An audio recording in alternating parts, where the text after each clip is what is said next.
अस्सलाम वालेकुम। अनकरीब अल्लाह की मदद नामुमकिन ज़रियों से तुम तक आएगी। अनकरीब अल्लाह के एक कुन से आजमाइश की घड़ी टल जाएगी। अनकरीब तुम्हें अल्लाह की मसलहतें समझ आ जाएंगी। तुम्हारी पुकार अब लाज़मी अर्श तक जाएगी। अनकरीब तुम्हारी पसंदीदा चीज़ तुम्हारे नसीब का हिस्सा बन जाएगी। अनकरीब तुम्हारी हर सदा सुन ली जाएगी। अल्लाह कहेगा हो जा और नामुमकिन चीज़ें हो जाएंगी। अल्लाह को मोहब्बत है तुमसे, इसलिए वो तुम्हें आज़मा रहा है। राब्ता बहाने है तुम्हारा, इसलिए वो इंतज़ार बढ़ा रहा है। अल्लाह जानता है तुम कब से झोली फैलाए उसे मना रहे हो। उसे मालूम है तुम मुस्कुराहटों में अपना दर्द छुपा रहे हो। परेशान क्यों होते हो? अल्लाह ने तुम्हारे लिए बहुत कुछ सोच रखा है। तुम्हें अपने कुन तक लाने के लिए बस वो आजमाइशों से गुजार रहा है। देखना जल्दी अल्लाह तुम तक नामुमकिन ज़रियों से मदद भेजने वाला है। देखना जल्दी अल्लाह तुम्हारी दुआएं कबूल करने वाला है।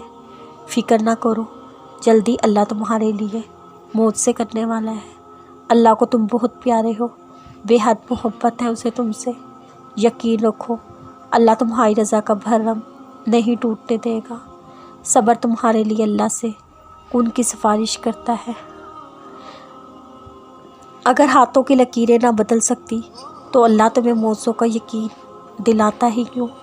अगर अल्लाह को तुम्हारी रज़ा की परवाह ना होती, वो तुम्हें दुआ मांगना सिखाता ही क्यों? जानते हो अल्लाह जब तुम्हारा नसीब लिखता है तो इस नसीब के आखिरी सफ़े में दुआ का एक खाना भी रखता है। फिर उस खाने के इख्तिताम में वो कुन लिख देता है। ये जो दुआओं का खाना खाली है उसे तुमने खुद अपनी तड़प से भरना है। देरी अल्लाह का इनकार नहीं, कबूलियत का इशारा है। अल्लाह तुम्हारी तरफ देख रहा है। इस आज़माइश के बाद अल्लाह ने तुम्हें नवाजना है। अल्लाह तुम्हारी पुकार सुन रहा है। इस सब्र के बाद कुन का मौज़ा है। इस सब्र के बाद तुम्हारी कहानी बदलेगी, क्योंकि जब अल्लाह तुम्हारे हिस्से में इंतज़ार लिखता है वो तुम्हारे हिस्से में उस इंतज़ार का सिला भी लिखता है। जल्दी तुम्हारे सब्र का हक़ अदा होगा और देरी मौज़ों में बदल जाएगी।